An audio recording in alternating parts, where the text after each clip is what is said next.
And to talk about this in detail, I'm being joined live on the news by Inko Epalibo, a security expert.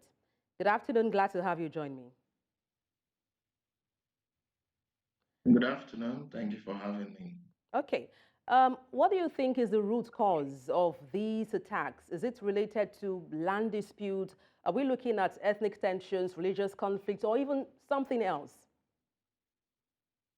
It has to do with the age-long feud between the farmers and the herders. However, in the last decade, it has developed into terrorism, land grabbing, and banditry. So as we speak, there are several villages around Riyom and Barkin that the locals have been displaced, and their villages, their ancestral lands have been occupied by the Fulanese. Hmm. But why? Yes, I was going to ask you, why are these attacks happening so frequently in North Nigeria? Is that something specific about the region that makes it so much of a target for violence? Yes, the north has been conquered by the Fulanese. Now, in their attempt to proceed to the south, they have to pass through the north central.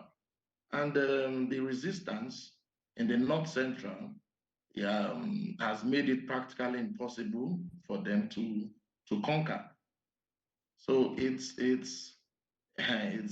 for me, there is an attempt to proceed to the south, which at the moment is being halted in the north central, probably because of its geographical location.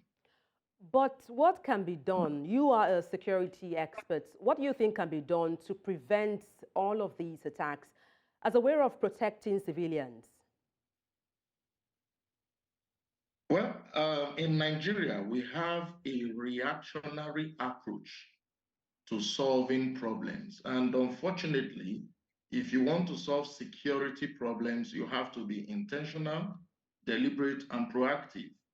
And unfortunately, the government, they have not shown that level of seriousness that could prevent these attacks. So we see we see more of it happening because so far nothing significantly has been put in place to prevent it. Hmm.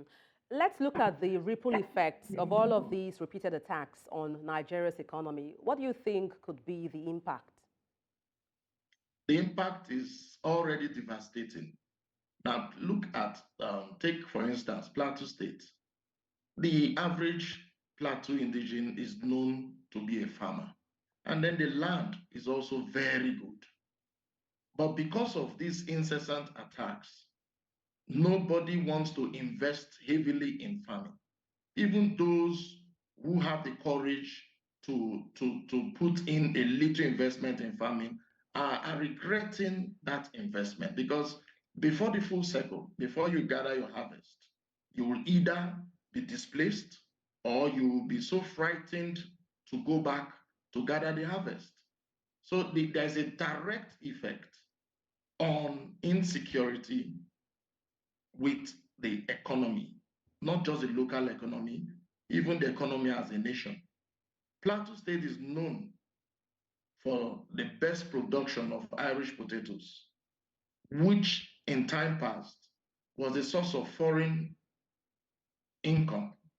But as it is today, I used to have some clients, some foreigners who had farms in Plateau State. They've all relocated. Why did they close down? Because of insecurity. Some of them, foreigners, were kidnapped while on farm. Some of them, after the farming season, before the harvest, the farms were invaded. So they had no reason to continue investing in Plateau State. So they had to shut down and go back to their various countries. So the effect of insecurity on the local and national economy is very, very devastating. Very, very. Hmm. Well, thank you so much for your insights on the news. Inko security expert. Thank you once again. Thank you for having me.